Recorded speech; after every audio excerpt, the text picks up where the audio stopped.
Welcome back to Brigadoon Radio. This is Brendan here with Marc Ross at Brigadoon East Coast Operations. Headquarters, Old Town, home of, I just found out Joe Sustek, candidate for president. He lives in Alexandria, apparently. Candidate for president didn't make the debates this time. That's correct. But he's a resident of Alexandria, so I don't know, should we be polling for him? He's a local guy. He gets 1 point. Marc, we've been checking in on the progress of the Democratic primary. We've got another set of debates coming up in Detroit. You've got the hat here, sporting the local flavor. Live at the Fox Theater, historic venue, right in downtown Detroit. What should we be looking at in this round of the circus? I think what's interesting is you got Warren and Sanders on the first night on Tuesday, and then you got the rematch, supposedly maybe, with Biden and Harris. We've lost Eric Swalwell. We lost Swalwell. He was sort of a one-issue candidate. He came out with this gun control plan. He didn't have a lot of real organization around what he was doing. But he, obviously had to go back to question Robert Mueller. Yeah. So that was back to Congress. Maybe just in time to go do his job. But with Eric out, or the Representative Swallow out, we have Bullock, Governor Bullock of Montana, which is smart. And this is an important pickup, actually, for the debate stage because he's a blue governor of a red state. Yeah, absolutely. From the Mountain West, which I think, if you look at the 2020 Electoral College, I think the Mountain West will be really interesting, kind of battleground territory, moving out of the Great Lakes. I think you're going to see a lot of activity, Colorado, New Mexico. So having the Western flavor, very smart. When we've talked about the polarizing nature of some people like Kamala Harris, I think it's interesting to see how are some of these candidates going to play in the center of the country. When you look at a state like Montana, where Governor Bullock comes from, these are not city people. These are people who have ranches. These are people with a very rural state of mind. And there's no Whole Foods in Montana. I'm guessing there might be. I don't know. But yeah, it's a very kind of different audience in the Mountain West. You have a lot of outdoorsmen, hunters, people that are comfortable around guns. Also, I think it was interesting what we talked about. There's no need to run up the score in Marin County, California, right? As we've talked about, there's a handful of counties around the country where this race will be decided. Orange County, Florida, which is around Orlando. Macomb County, Michigan, which is around Detroit. These are kind of the key counties that are really going to decide elections, which tend to be center moderate. They've gone one way or the other. 25% of Trump's votes in 2020 came from Obama voters. So you have citizens of America in this country that have voted for Obama and Trump in their lifetimes. That gives you a sense of how split the electorate really can be. When you look at this battleground, you look at Wisconsin, which was a key pickup for Trump in 2016. Huge. That when we saw the Senate race on election night, this was actually, Ron Johnson. A lot of people thought he was not going to win that Senate seat. And once that was called, it actually was an indication that maybe Wisconsin was going the way. Yeah, something was happening for sure. But I think, looking at elections, going back to 2018, the midterm elections, especially like a state like Michigan or the Detroit. But in Wisconsin, they have farms. Yep. They have people who are outdoors. They are hunting. These are people who definitely would identify with Bullock. No, 100%. There's more Cabela's, if you will, right? There's more pro-bass shops in that part of the country than there are Whole Foods. And I think that is really what's, once again, is going to sell the race. I mean, this sounds like a broken record, but that's where the votes are this year. Top three people you're interested in looking at. I have to say right now, my number one actually is Bullock, but my number two, Andrew Yang. This is a guy who's been making a lot of noise, and he is possibly going to use this debate cycle to try to bring out his second biggest issue other than universal income, which is climate change. And this is a big topic, both for importance and for, people squawking on the internet. Yeah, and Andrew Yang will be debating on the second night on Wednesday, headed up by Harris and Biden, which is good for Yang. Obviously, those are some of the bigger candidates. No doubt Biden's leading the polls. And what I find interesting about Andrew Yang, here's somebody who's never run for office before. He's besting, of course, he only has 2 or 3 points in the polls, but he's doing better than a handful of senators who have political operations, who run campaigns before. And here's a guy really working it and responding to certain members of the Democrat constituency.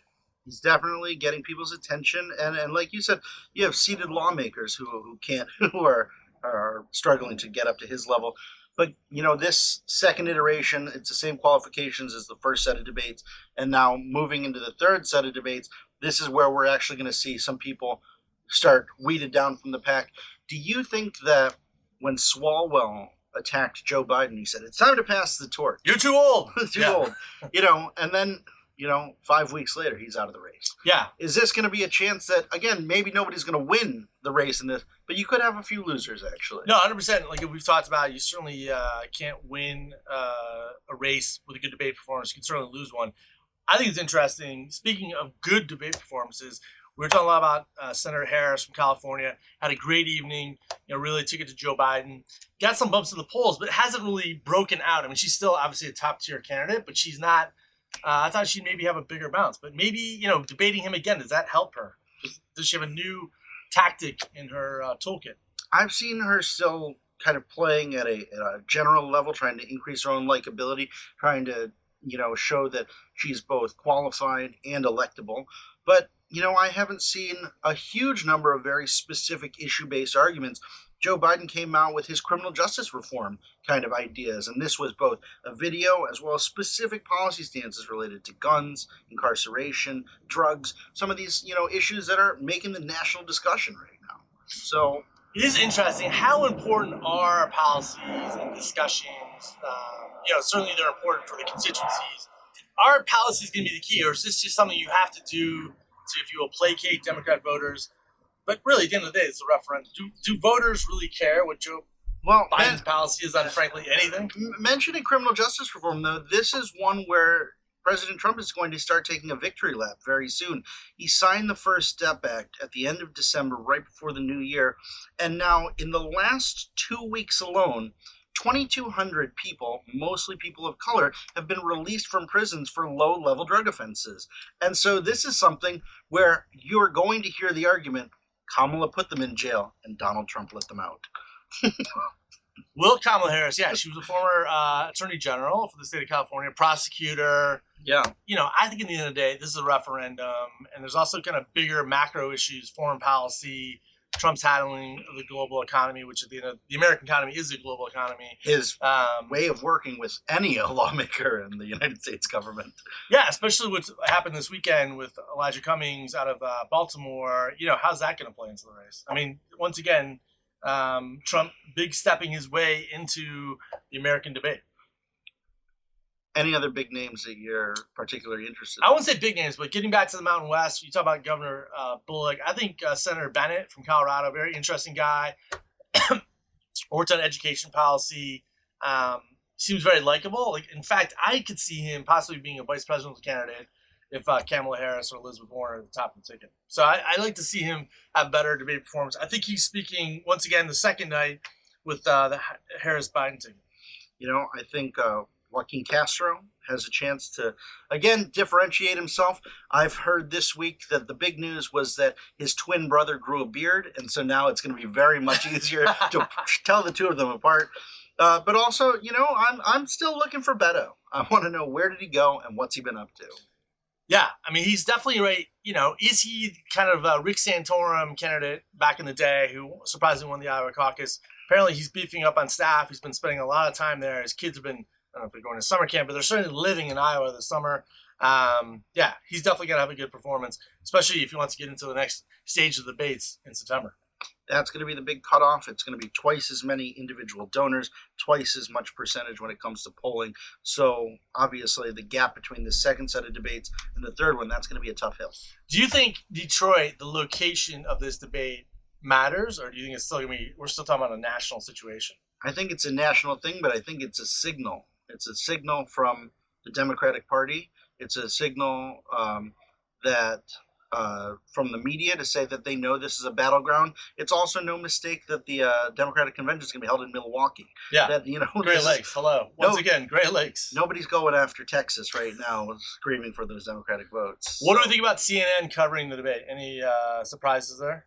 As long as they can keep people more awake than they did on the candidate draw for the 2 nights, then I think CNN will be okay. I watched the candidate draw. I'm not afraid to say. Holy moly, that was an experience.